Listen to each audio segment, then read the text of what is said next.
Hey everyone, Farmer Kyle here. Today I'm going to see what is about to be harvested. Hopefully my grapes are ready to go. As you can see here though, we're looking at corn right now, and the corn is pretty close. You want it again to be completely dried out or really close to it. So this is really close stuff, but it's not quite there. But we'll work our way on down to the corn, or to the grapes. Hey, corn, get back up. What are you doing? It's too crazy. Get. Hut. Hut. Ah, well. I guess it got too heavy. You got too heavy right there. So this year, just like the last couple of years, the grapes in this area have been inflicted with the Japanese beetle. And unfortunately, I don't use any pesticides, so the only way to kill them is to get a giant bucket, fill it with water, and or soapy water, and use a stick and hit them in there. It's obviously not super effective, but trying to control the population because there's no known predator of those bugs here in Colorado. So they are a pest species.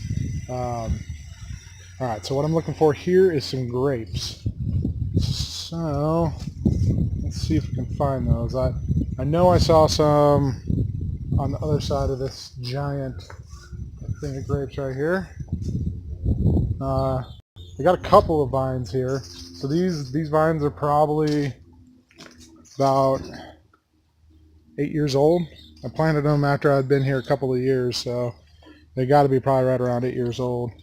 So you can see this is like a thicket. It's pretty thick back here. Let's see if we can find some grapes. Oh my gosh. I don't know if you're going to be able to see this, but look at those babies right there. Holy cow. Maybe we can make some wine this year. I don't know. Those look awesome.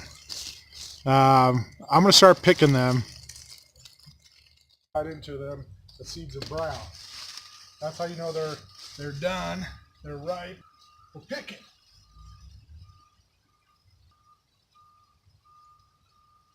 So, see, here's a clump.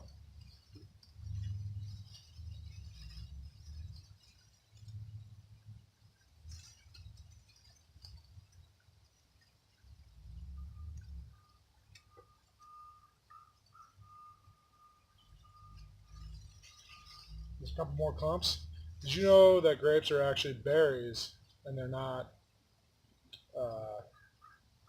Actually, don't know where I was going with that, but they're berries.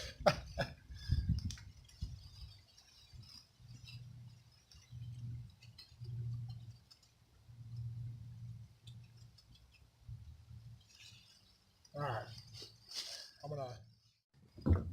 All right, look how many grapes I got. Woo! Look at that. That's awesome.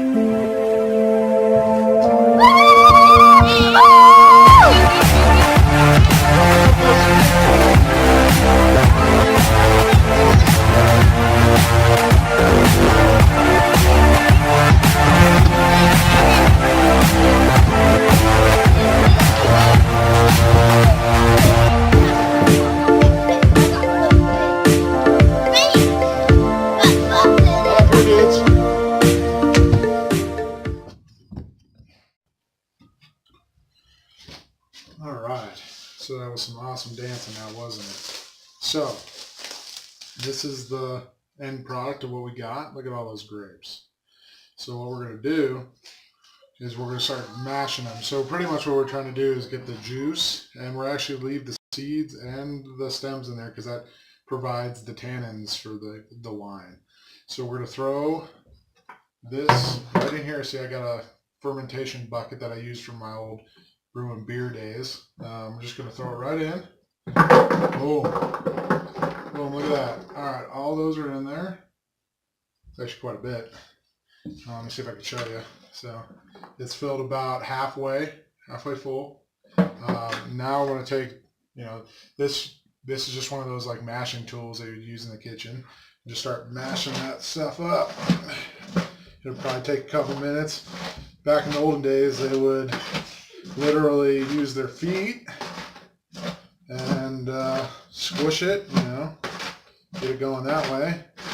But I don't want to use my feet, so I'm going to use this. One thing you do want to make sure is that this little nozzle here is closed, so you don't have your nice juice coming out the side. That would be terrible. So now we're just mushing up these grapes, and come back here in a couple minutes and I'll show you the finished product. Alright, so the goal is you want to continue to mash it until you start to get some liquid. I'm going to mash it I'm going to give it probably a rest of about an hour, and then I'll mash it some more. And then eventually we'll just throw in some yeast and let it go to town. Now, obviously I'm not going to get a ton of wine out of this batch of grapes. I mean, my plants are only about 8 years old, so they're just coming into their own. But once they start getting going, I should be able to make a ton of wine. So just wanted to show you the process. That's really what you do.